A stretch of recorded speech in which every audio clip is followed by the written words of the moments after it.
poor Ezzat the Iran player, who thought he scored, and they ran around for a good 20 to 30 seconds celebrating. There was a mass pile-up of players. They thought they'd equalised, and it must have been a horrible realisation at that point that VAR had overruled. What's also really interesting is that Carlos Queiroz, the Iran manager, he set his team up really defensive, and many times when you play like that, you play on a wave. This is how you play, and as long as it's going good, it's going good. Then Spain scored, and then it's not going good anymore. Now, can you change this? Does Iran have a plan B? And he put on Johan Bakash, who is top scorer in the Dutch Eerste Division. Scored 21 goals this season. The first Asian player ever to become top scorer in a Western European league. He put him on and changed the game, played two up front. And actually for the last 10 minutes of the game, Iran totally dominated. And they had, I won't say chance after chance because that would be an exaggeration. But there were clear opportunities. They had opportunities with crosses after the next, and right to the very end they had a throw-in which was supposed to be long, and he was doing the acrobatic one where he made a somersault, and the referee stopped him from doing it, and he looked at him and said, okay, I'll just put it there. He put it to a guy, crossed it in, and even then they had an opportunity. So in many ways Iran has shown us their versatility today.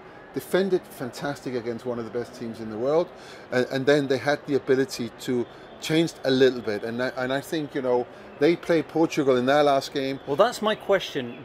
Do you think that they will go with a more attacking approach because they've shown they can do it?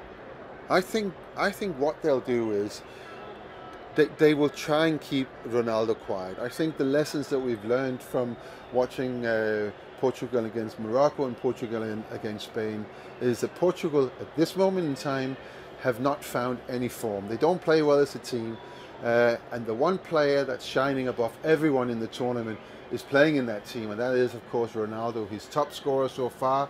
He scored 4 goals. So if you can stop him from scoring and stop him from taking part in the game, then you've gone a long way to combat Portugal, if you like. There's no one else has stepped in that space that Ronaldo always leaves, and you know, shone or had created any chances. There's only been one chance to another player from the Portuguese team in 2 matches of 90 minutes, and that just tells his own little story. So I think Carlos Queiroz, who knows Cristiano Ronaldo really well, he's had him at Manchester United, he's had him I think at Real Madrid, he's had him also with Portugal. He knows him very well. He will try to keep him quiet, and what we learned from Iran today is that when you put a tactics on the board, this is how we're going to play, boys, they can do it.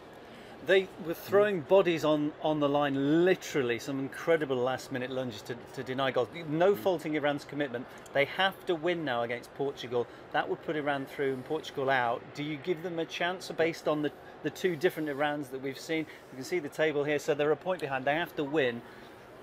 You've seen the defensive and the more attacking Iran. Can they do it? If I'm Carlos Queiroz now, okay, I'll be disappointed we lost this game. I would be very pleased with my players' performance, and I would think if I had this situation, I could choose this situation 2 games ago, I would definitely pick it. I think they're in a great position. They played well enough, more than well enough, to beat Portugal. That's my honest opinion about that.